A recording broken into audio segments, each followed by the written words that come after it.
আসসালামু আলাইকুম ভিউয়ার, সবাই কেমন আছেন? আশা করি অনেক ভালো আছেন। আমি মামুন ইসলাম, একজন professional graphics designer and freelancer. সবাইকে জানাই আমার ফ্রিল্যান্সিং মাস্টার পক্ষ থেকে শুভেচ্ছা ও আন্তরিক অভিনন্দন। তো আজকে আমরা যে বিষয়টা নিয়ে কথা বলবো সেই বিষয়টি হচ্ছে যে গ্রিড লোগো ডিজাইন। তো গ্রিড লোগো ডিজাইনের আগেও একটি পর্ব দিয়েছি বা এর আগেও একটা ভিডিও দিয়েছি। তো এবং কি অনেক ভিডিও গিয়েছে আমার এখান থেকে শুধুমাত্র গ্রিড লোগো নিয়ে। ওকে, তো আপনি চাইলে সেই বিষয়গুলো দেখে আসতে পারেন, অথবা আপনি যদি আমার চ্যানেল না দেখেন অন্য কোনো চ্যানেল দেখতে পারেন, সেটা আপনার বিষয়। এবং কি আমি যে বিষয় দেখাচ্ছি যে আমি কিন্তু অন্য চ্যানেলের মার্কেটিং করতেছি না বা আমার চ্যানেলের মার্কেটিং করতেছি না। তো আমি চাচ্ছি যে আপনারা যাতে শিখতে পারেন, এক কথায় আপনাদের শেখা নিয়ে হচ্ছে কথা। আপনারা যত ভালো করে শিখতে পারবেন তত বেটার, এবং কি আমাদের জন্য কাজ করতে সুবিধা, যেহেতু আমরা কাজ করি মার্কেটে। সো দ্যাটস ওয়াই আমাদের জন্য এটা খুবই হেল্পফুল হবে যে আমরা যদি স্কিলটা ফুল ডেভেলপ করে যাই, তাহলে আপনারাও কাজ পাবেন, আমরাও কাজ পাবো, এবং কি ক্লায়েন্টগুলো হাতছাড়া হবে না। এবং কি আনপ্রফেশনালের কারণে অনেকের জনের কাছ থেকে ক্লায়েন্টগুলো কিন্তু হাতছাড়া হয়ে যাচ্ছে। সো দ্যাটস ওয়াই আপনারা কাজ ভালো করে শিখে দেন মার্কেটে কাজ করবেন। তো আমি যদি প্রথমে এইখান থেকে কিছু লোগো দেখাই, যেমন লাইক এমটি অথবা এ ধরনের লোগো হতে পারে। তো আমি যদি এ থেকে গ্রিড লোগো দ্বারা করতে চাই, আমাকে এখান থেকে প্রথমে একটা লাইন নিতে হবে। অ্যান্ড আপনি টেক্সটটা কত মোটা করতে চাচ্ছেন সেটা হচ্ছে বিষয়, যে আপনি টেক্সটটা কত মোটা করে রাখবেন, ঠিক আছে। তো আমি যদি ধরেন যে ফর এক্সাম্পল আমি এটাকে এতটুকু মোটা করতেছি, দেন কন্ট্রোল ডি দিয়ে আমি এখান থেকে কয়টা লাইন করব আমি, সেটা হচ্ছে বিষয়। হ্যাঁ, আমি এখান থেকে 5টা লাইন করে নিলাম। অ্যান্ড এই 5টা লাইনটাকে আমি চাইলে আরও বড় করে দিতে পারি, যেহেতু আমি এখান থেকে একদমই চাচ্ছি না যে কোনো স্পেসটা বা কোনো জায়গাটা ফাঁকা থাক। হ্যাঁ, আমি এখানে কন্ট্রোল সি কন্ট্রোল এফ দিয়ে কপি পেস্ট করে নিলাম। এখানে আমি এটাকে অ্যাঙ্গেল করে দিলাম, আর এটাকে অ্যাঙ্গেল করবেন হচ্ছে 330 ডিগ্রি করতে পারেন। 330 ডিগ্রি করা যায়, অথবা 20 ডিগ্রি করতে পারেন, যেহেতু আমি এখান থেকে 20 ডিগ্রি করতে পারি। ওকে, আমি এটা 20 ডিগ্রি করে নিলাম, ঠিক আছে। Then control c control f copy paste, then আমি এটাকে ট্রান্সফর্ম রিফ্লেক্ট, দেন এখানে ওকে। দেন আমি এখান থেকে আরেকটা জিনিস করে নিতে পারি, এটাকে আমি কন্ট্রোল সি কন্ট্রোল এফ দিয়ে কপি পেস্ট করে নিলাম, দেন এটাকে আমি ঘুরিয়ে দিতে পারি। অ্যান্ড এখন যে বিষয়টা দাঁড়ালো, আপনারা অবশ্যই দেখতেই পাচ্ছেন যে এখানে যে বিষয়গুলো দেখা যাচ্ছে, আমি প্রথমেই সবগুলোকে সিলেক্ট করে নিব। অ্যান্ড সবগুলোকে সিলেক্ট করার পর আমার এখান থেকে অ্যাঙ্গেলগুলো একটু কম হয়ে গেছে, এটাগুলো একটু অ্যাঙ্গেল করে নিলে অনেকটা বেটার হতো। তবে কোনো সমস্যা নেই, আমি এখান থেকে অ্যাঙ্গেল এই যেভাবে কাছে এইভাবে আমি কাজ করে দেখাবো। ওকে, যেন আমি প্রথমেই এখান থেকে শিপ বিল্ডার টুলটা ধরবো, এখান থেকে আমাকে কতটুকু মাইনাস করবো আমি ততটুকু আমাকে এখান থেকে ধরতে হবে, ঠিক আছে। সো ফর এক্সাম্পল আমি এখান থেকে এটাকে প্রথমে টি তৈরি করার জন্য আমি এখান থেকে এটাকে প্লাস করে দিলাম, ঠিক আছে। আমি প্রথমে 4টা প্লাস করে দিলাম, অ্যান্ড আমি এটাকে 3টা কোড পর্যন্ত নিব। আমি এখান থেকে 3টা কোড পর্যন্ত নিলাম। ওকে, 3টা কোড পর্যন্ত নেওয়ার পরে আমি এটাকে প্লাস করে দিচ্ছি। দেন আমি এখান থেকে আরও কিছু স্টেপ নিতে পারি, যেমন আমি এখান থেকে এই স্টেপটা পর্যন্ত নিব, এবং কি আমার এখান থেকে আমার এতটুকু স্টেপ লাগবে। অ্যান্ড এখানে মাঝখানে একটা বাধা আপনি রাখতে পারেন, অথবা চাইলে না রাখলে কোনো ব্যাপার না। আমি এখান থেকে পরের 2টা স্টেপ আমি এখান থেকে নিচ্ছি, এবং এটা লাস্ট পর্যন্ত যাবে, ঠিক আছে। তো আমি এটাকে লাস্ট পর্যন্ত নিলাম, দেন আমার এটা এরকম হলো। অ্যান্ড আমি চাচ্ছি যে এখান থেকে আমার আরেকটা স্টেপ হবে, যেমন লাইক এখান থেকে যদি আমি এটা তো আমার একটা জাস্ট এই ধরনের একটা হলো, মাঝখানে একটা স্পেস পড়ে গেল। অ্যান্ড আমি চাচ্ছি যে এখান থেকে টিটা হবে, ঠিক আছে। টি এবং কি এম, আমি এই বিষয়টা চাচ্ছি। তো আমি এখান থেকে টিটা তৈরি করে নিতে পারি। ওকে, দেন আমার এটা টি হয়ে যাচ্ছে, প্রায় মোটামুটি হয়ে গেছে। তো আমি এখান থেকে টি এমটা তৈরি করার জন্য কিন্তু আমার মোটামুটি কাজটা কমপ্লিট। ওকে, আমি এখান থেকে এটাকে একদমই করে দিলাম, আর এটাকে চাইলে আমি একদম লাস্ট পর্যন্ত নিতে পারি, কেননা আমি এগুলোকে পরবর্তীতে কেটে দিব, ঠিক আছে। লাস্ট টাইমে আমি এখান থেকে এটাকে কেটে দিব। ওকে, আমি এখন সবগুলোকে ধরি, আমি এটাকে একটা ফাঁকা স্পেসে নিয়ে যাই, এটাকে আমি সবগুলোকে ধরি, এদিকে অবজেক্ট এক্সপান্ড, দেন ওকে, দেন আনগ্রুপ, দেন আমি এখান থেকে এটাকে ধরি, সরি আমি এখান থেকে এটাকে ধরবো, এটাকে ধরবো, আর এইখান থেকে এটাকে ধরবো, ঠিক আছে। দেন আমি এটাকে নিয়ে যাই এখানে, দেন আমার এখান থেকে দেখেন এটা কিন্তু টিএম লোগোটা কিন্তু হয়ে গেছে। অ্যান্ড সবগুলোকে ধরে আপনি এখান থেকে অবজেক্ট এক্সপান্ড অ্যাপিয়ারেন্স, ওকে, অথবা এক্সপান্ড করবেন। দেন এখান থেকে পেন টুল দ্বারা আপনি এখান থেকে এই কর্নার পর্যন্ত লাইন টেনে নিয়ে দেন এটাকে মাইনাস করে দিতে পারেন। দেন আপনার কাজ শেষ। তার মানে আমার এখান থেকে দেখেন ডিজাইনটা কিন্তু তৈরি। এখন আমি চাচ্ছি যে এখান থেকে শুধুমাত্র আপনি 2টা রাখতে পারেন, একটা হচ্ছে আপনি ফিল কালার করতে পারেন, ঠিক আছে। তো আমি এখান থেকে যদি ফিল কালারটা করে দেই তাও কিন্তু করতে পারি। আমি এখান থেকে ধরেন এটাকে ফিল কালার করতে যাচ্ছি, ঠিক আছে। ওকে, সবগুলোকে আমি ফিল কালার করতে যাচ্ছি, তো আমি এখান থেকে ফিল কালার করে দিতে পারি। ওকে, এগুলোকে আমি ফিল কালার করে দিলাম। ওকে, কোনো ব্যাপার না, আমি এখান থেকে সবগুলোকেই ফিল কালার করে দিব। অ্যান্ড সবগুলোকে ফিল কালার করে দেওয়ার জন্য আমি জাস্ট এখান থেকে একটা করে ক্লিক করতেছি, দেন এগুলো ফিল কালার হয়ে যাচ্ছে। ওকে, দেন এখান থেকে আমি এমটি এটা তৈরি হয়ে গেছে। অ্যান্ড আমি এখান থেকে যদি এটাকে সিঙ্গেল লাইনে করতে চাই, ফর এক্সাম্পল আমি এটাকে সিঙ্গেল লাইনে করতে চাচ্ছি, তাহলে আমাকে এখান থেকে আসলে ওই জায়গা থেকে করে নিয়ে আসতে হবে, কারণ আমি এখান থেকে একটা জায়গা বা একটা লাইন আমরা বাদ রেখেছি, সেই লাইনটা অনুযায়ী আমাকে কাজ করতে হলে অবশ্যই আমাকে এই বিষয়টা মানতেই হবে। দেন আমি এখানে রিলিজ করলাম, রিলিজ কম্পাউন্ড পাথ, দেন এখান থেকে আনগ্রুপ, দেন এখান থেকে মাঝখানেটাকে ডিলিট। অ্যান্ড আমি এটাকে সবগুলোকে আমি এইভাবে করতে হবে, আমাকে রিলিজ কম্পাউন্ড পাথ করে দেন এখান থেকে আনগ্রুপ করতে হবে। এখান থেকে আমি এটাকে আনগ্রুপ করব, আনগ্রুপ, দেন একটাকে ডিলিট, অ্যান্ড এটাকেও রিলিজ করার পরে এখান থেকে আনগ্রুপ, দেন এখান থেকে ডিলিট।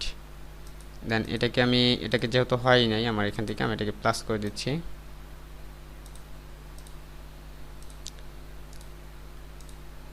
আমি এখান থেকে এটাকে প্লাস করে দিচ্ছি। ওকে, অ্যান্ড এটাকে আমি এই যে বাইরের যেটা অংশটা রয়েছে সেটাকে ডিলিট করলাম। অ্যান্ড আমি এটাকে চাচ্ছি যে শুধুমাত্র স্টক দ্বারা এটা হবে, ঠিক আছে। তো আমি এটাকে মিলিয়ে দিই, আগে তারপরে এটা কাজ করব, যেহেতু আমি এটাকে স্টকটাকে আসলে ডিলিট করেছি বা মাইনাস করেছি। তো আমি এখন সবগুলোকে ধরি, সবগুলোকে ধরার পরে আমি এখান থেকে কী করব, আমি এখান থেকে প্রথমে এটাকে কেটে নিতে পারি। লাইক এখান থেকে আমি এটাকে ধরে শিপ ধরে এদিকে নিব, সবগুলোকে ধরে এটাকে আমি করে দিচ্ছি, সবগুলোকে ধরে আমি এটাকে নিচের অংশটাকে মাইনাস করে দিতে পারি। অ্যান্ড আমি এটা দুইটা দ্বারা যেহেতু করব, তার মানে আমাকে দুইটা দ্বারা এখান থেকে করতে হবে। এখন যদি আমি এখান থেকে চাই যে এখান থেকে আমি শুধুমাত্র স্টকটা ইউজ করব, তাহলে করতে পারি। অ্যান্ড স্টকটা ইউজ করার পর আমি এখানে চাচ্ছি যে এখানে স্ট্রেট লাইনটা থাকবে, এখান থেকে আমি একটাকে প্লাস করে নিতে পারি। এখানে একটা প্লাস করে নিলাম, দেন আমি এটাকে ডিরেক্ট সিলেকশন টুল দিয়ে এটাকে ধরে ডিলেটে ক্লিক করব, ঠিক আছে। তো আমার একটা স্ট্রেট লাইন চলে আসলো। অ্যান্ড আমি এখান থেকে চাচ্ছি যে এটার একটা স্ট্রেট লাইন আমার এদিকে আসবে, ঠিক আছে। এটা আমাদের যেহেতু আমি এটা মাঝখান পয়েন্টের থেকে নিয়ে আসি নাই, তো আমাকে এখান থেকে এইভাবে করতে হবে, কোনো ব্যাপার না। আমি এখান থেকে এখন যেটা করতে পারি, এখানে দুটো অংশ মাইনাস করতে পারি, এখানে একটা অংশ যেরকম রয়েছে ওটাই থাকবে। অ্যান্ড আমি এখান থেকে যদি চাই এটাকে আমি একটা সবগুলোকে আমি আগে এক্সপান্ড করে নিই, আমার কাজ শেষ এখানে এক্সপান্ড। ওকে, দেন আমি এটা সবগুলোকে আগে প্লাস করে দিতে পারি, ঠিক আছে। সবগুলোকে আপনি প্লাস করে দিবেন। অ্যান্ড আমি এখান থেকে নিচ্ছি এটাকে। ওকে, আমি এটাকে ধরি আর এটাকে ধরি। ওকে, দুটাকে ধরে আমি এটাকে মাইনাস করে দিই আগে। অ্যান্ড এই সাইডে কোনো জায়গায় বাদ রয়েছে কিনা আমাকে সেটাও দেখতে হবে, যেহেতু আমার এখানে কোনো জায়গায় বাদ নেই। এখানে একটা দেখতে পাচ্ছি, তবে এটা কোনো ব্যাপার না, আমি এখান থেকে এটাকে মাইনাস করে দিতে পারবো। ওকে, দেন এটা মাইনাস হলে কিন্তু আবার হবে না, সরি, আমার একটু ভুল হয়েছে, কারণ হচ্ছে আমি এটাকে ডিরেক্ট সিলেকশন দিয়ে যখন এখান থেকে সরাচ্ছিলাম তখন আমাকে এটা ধরে দেয়নি, এটা হচ্ছে প্রবলেম। তো আমি এটাকে সরিয়ে নিই। অ্যান্ড এটা দুইটাকে ধরে আমি এটাকে টান দিয়ে সরিয়ে নিয়ে আসতে পারি। এখন আমার এটা কোনো প্রবলেম হবে না, আমি আশা করি এটাকে এখন কোনো প্রবলেম দেখা দিবে না। ওকে, এখন কোনো প্রবলেম নাই। এখন আমি সবগুলোকে ধরে এখান থেকে প্লাস করে দিতে পারি, ঠিক আছে। পথ ফাইন্ডারে গিয়ে এখান থেকে মার্জ করে দিলাম। এখন আমি এটাকে একটা অফসেট পাথ দিব, ঠিক আছে। এখান থেকে আপনি একটা অফসেট পাথ দিতে পারেন, অথবা এখান থেকে আপনি একটা এভাবে একটা স্টেট বাই আপনি এখান থেকে স্ট্যান্ড বাই এখান থেকে নিয়ে আপনি এটাকে মাইনাস করতে পারেন। তবে এখানে মাইনাস করতে গেলে আপনাকে এটা আরেকটা নিতে হবে। ওকে, এখন আমি দুটাকে ধরে এটাকে মাইনাস করে দিতে পারি। তো আমার না একটা মাইনাস হলো। অ্যান্ড আমি এটাকে ধরবো, অ্যান্ড হচ্ছে এটাকে ধরবো, অ্যান্ড আমি এটাকে ধরে এই পাশে নিয়ে যাব, এটাকেও আমি মাইনাস করে দিব। সমানভাবে বসায় নেবেন, বসায় নিয়ে এটাকে মাইনাস করে দিবেন। তার মানে আমার এটা দুইটাই মাইনাস হয়ে গেল। অ্যান্ড আমি এটা বোঝা যাচ্ছে যে এখান থেকে টি এবং কি আমি এখান থেকে আরেকটু সরাই নিতে পারি, যেহেতু আমার এখান থেকে বিষয়টা আমি অনেক বড় করতে যাচ্ছি, তো আমি বিষয়টা আরেকটু বাইরের দিকে নিয়ে আসছি। তবে এটা আগে থেকে করে নিতে হবে, মাপ অনুযায়ী করতে পারবেন। ওকে, তার মানে আমার এটা একটু ভিতরে যাবে। ওকে, দেন আমার এটা এরকম হলো। অ্যান্ড আমি দুটো ভাবে কিন্তু আমি এখান থেকে করে দেখালাম আপনাদের, এবং কি দুটোভাবে আপনারা ট্রাই করবেন। অ্যান্ড আমি নেক্সট আরেকটা বিষয় দেখাবো আপনাদের। ওকে, তো আমরা এখান থেকে আরেকটা লোগো ডিজাইন দেখবো, লাস্ট ওয়ান। আমি এখান থেকে যদি একটা ইলিপস নেই, ওকে, দেন আমি এটাকে কন্ট্রোল-C কন্ট্রোল-F কপি পেস্ট, দেন আমি এখান থেকে কতটুকু মোটা করতে চাচ্ছি সেই বিষয়টা আমাকে এখান থেকে দেখিয়ে দিতে হবে। অ্যান্ড দেখানোর পর আমি এখান থেকে এখন একটা লাইন নিব, আমি এই পয়েন্ট থেকে নিতে পারি, এই যে উপরে যে পয়েন্টটা রয়েছে আমার, আমি অথবা এখান থেকে একটু উপর থেকেও নিতে পারি, কোনো ব্যাপার না। আমি উপর থেকে এদিকে একটা লাইন টেনে নিলাম, জাস্ট একটু এখান থেকে দেখবেন যে কতটুকু ফাঁকা রয়েছে আপনার এটা। হ্যাঁ, তো আমি এটাকে এতটুকু ফাঁকা স্পেস করে দিচ্ছি। অ্যান্ড আমি এখান থেকে একটা লাইন নিব একদমই স্ট্রেইট, এটাকে এই পর্যন্ত নিতে পারি, বেশি উপরে চলে গেল তো কোনো ব্যাপার না, আমি এখান থেকে একটু নিচে নামিয়ে দিতে পারি, আর একটু নিচে নামতে পারে। ওকে, দেন আমি এখান থেকে আরও যে বিষয়টা করতে পারি, এখান থেকে আমি এখানে একটা এটাকে অ্যাঙ্গেল করে নিতে পারি, ট্রান্সফর্ম রিফ্লেক্ট, দেন কপি, দেন এটাকে আমি পাশে রাখবো। আমি এটাকে একটা সার্কেল অনুযায়ী ধরতেছি, অ্যান্ড আমি এটাকে একটা কপি করে নিব। আমি কতটুকু স্পেস করতে চাচ্ছি সেই স্পেসটা নিয়ে দেন আমি এখান থেকে আরেকটা নিব, এটাও আমি একটা স্পেস রাখতে যাচ্ছি, সেই স্পেসটাকে আমাকে দেখিয়ে দিতে হবে, বা আমি কতটুকু মোটা করতে চাচ্ছি সেই স্পেসটা আমি এখান থেকে দেখিয়ে দিলাম। ঠিক আছে, সো আমি এখান থেকে আরেকটা স্পেস নিব যেটা আমাকে এখান থেকে ফাঁকা অংশ বা ফাঁকা জায়গাটা থাকবে। ঠিক আছে, দেন আমি এখন এই তিনটাকে আমি রিফ্লেক্ট করতে পারি, ট্রান্সফর্ম রিফ্লেক্ট, কপি, দেন আমি এটাকে এই পাশে দিতে পারি, অ্যান্ড আমি এখানে কতটুকু জায়গা আমি এখান থেকে রাখতে যাচ্ছি সেই বিষয়টাকে আমাকে সিলেক্ট করে দিতে হবে। ফর এক্সাম্পল আমি এখান থেকে এতটুকু ফাঁকা জায়গা রাখবো, অ্যান্ড আমি নিচের দিকে আসলে আসি, দেখি নিচের দিকে কী অবস্থা রয়েছে। তো আমি এখান থেকে চাচ্ছি এখান থেকে লাইনটাকে আমি এইখানেও একটা নিব, এই পয়েন্টটাকে মানে টার্গেট করে। ঠিক আছে, দেন আমি এখানে একটা করতে চাচ্ছি, পয়েন্ট নিতে চাচ্ছি, সেটা আমি যে কোনো একটা জায়গা থেকে নিতে পারি। অ্যান্ড আমি যদি চাই যে এই জায়গাটা আমি পয়েন্ট করব এবং এই জায়গাটা আমি নিব, তাহলে আমি নিতে পারি। এখন দেখেন আমি এখান থেকে সবগুলোকে সিলেক্ট করতেছি, অ্যান্ড প্রথমে যে অপশনটা আমি নিব সেটা হচ্ছে এইটা। ঠিক আছে, প্লাস করে নিলাম। আমি এটাকে আগে একটা কপি করে রাখি যাতে আমি এটাকে গোল্ডেন রেশিও হিসেবে ধরতে পারি, অথবা আমার ইউটিউব থাম্বনেলে দিতে পারি। ওকে, আমি এটাকে প্লাস করে নিলাম, অ্যান্ড এখান থেকে আসবো, এটাকে আমি এই অংশটা আমি প্লাস করে নিলাম, এই অংশটাকে আমি প্লাস করে নিলাম, অ্যান্ড এটা তো প্লাস রয়েছেই, আমি এখান থেকে যেটাকে প্লাস করে দিলাম, অ্যান্ড আমি এখান থেকে এটাকে প্লাস করে দিব, সরি এটাকে না, আমি যেটাকে কর্নারটাকে জাস্ট প্লাস করে দিব, এখান থেকে প্লাস করে দিব আমার যে পর্যন্ত আমার এই যে এই রাউন্ডটা মিলে আসে। ঠিক আছে, দেন আমি এটাকে প্লাস করে দিলাম। এগুলো আমার মাইনাস হবে, এগুলো আমার লাগবে না, অথবা এগুলো থাকলেও কোনো ব্যাপার না, পরবর্তীতে আমি এগুলো ডিলিটে দিব। অ্যান্ড আমার কাজ শেষ, আমি এখান থেকে অবশ্যই এখান থেকে অবজেক্ট থেকে এক্সপান্ড করে নিলাম। ওকে, দেন আনগ্রুপ, অ্যান্ড আমি এখান থেকে প্রথমে ধরবো এটাকে, তারপর ধরবো এটাকে, অ্যান্ড মোস্ট বি বা মাস্ট বি আমরা এখান থেকে ধরবো হচ্ছে এটাকে, দেন ধরার পরে আরেকটা ধরবো হচ্ছে এটাকে, দেন এইগুলোকে আমি একটা আলাদা নিয়ে নিলাম, আর একটা কালার করে দিই, সোর্স থেকে আমি একটা কালার করে দিচ্ছি।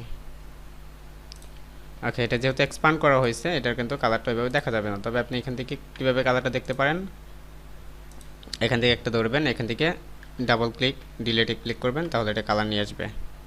এই যেখানে কর্নার কিন্তু আপনার ধরাই হয় নাই আমার, আমি অবশ্য খেয়াল করি নাই, তো অবশ্যই আপনাকে খেয়াল করে কাজটা করে নিতে হবে। তো আমি এখান থেকে এটাকেও ডিলিট করতেছি, এটাকেও ডিলিট করতেছি, দেন আমার কাজটা এরকমভাবে হলো। এখন আমি যদি চাই যে এখান থেকে আমার এটা ভালো লাগতেছে না, তো আমি এটাকে ডিলিট দিয়ে, আমি ডিলিট আগে দিব না, আমি এটাকে একটা কপি করে নিয়ে আসবো আগে, দেন এটা সেন্টার পয়েন্টে নিয়ে আসার পরে আমি এটাকে ধরে এটাকে অ্যালাইন করে দিব, এটা দুটাকে ধরে এটাকে ধরে অ্যালাইন করে দিলাম। ওকে, দেন এটাকে ডিলিট করে দিতে পারি, পরে ডিলিট করি, আমি আগে এটাকে ধরি অ্যান্ড এটাকে ঘুরিয়ে দিব। ওকে, অ্যান্ড এটাকে আমি এই বরাবর রাখার পরে আমি এটাকে নিচেটাকে ডিলিট দিতে পারি, দেন ডিলিট। দেন এখন দেখেন আমার এখান থেকে কিন্তু এটার অপশনটা কিন্তু আমাকে বেশি রাখতে হবে। এখন আমি যদি এখান থেকে একটা লাইন টান দিই, এখান থেকে আমি একটা লাইন টান দিলাম এদিকে। ওকে, আমি এটাকে ধরি, দেন একটু বোল্ড করে দিলাম। ওকে, যতক্ষণ পর্যন্ত আমার এই লাইনটা মিলবে ততক্ষণ পর্যন্ত আমার এটাকে স্পেস রেখে দিতে হবে, কেননা এখান থেকে আমার এই স্পেসটা কিন্তু এটার সাথে ডিপেন্ড করে। ঠিক আছে, অ্যান্ড আমি এখন দেখি এটাকে ডিলিট দিই, এখন দেখেন এখন কিন্তু আমার স্পেসগুলো সবগুলো ঠিক রয়েছে। অ্যান্ড এখান থেকে আমি চাইলে বিভিন্ন ধরনের কালার করে লোগোটাকে পাবলিশ করতে পারি। অ্যান্ড এই ধরনের লোগো ডিজাইন কিন্তু আরও অনেক রয়েছে, আমরা জাস্ট এইগুলোকে দেখবো এবং কীভাবে এগুলো করতে হয় সেই বিষয়গুলো নিয়েও কথা বলবো। তো অবশ্যই আজকের বিষয়টি এই পর্যন্তই। তো দেখা হচ্ছে অন্য কোনো ভিডিওতে, সে পর্যন্ত ভালো থাকুন, সুস্থ থাকুন, আল্লাহ হাফিজ।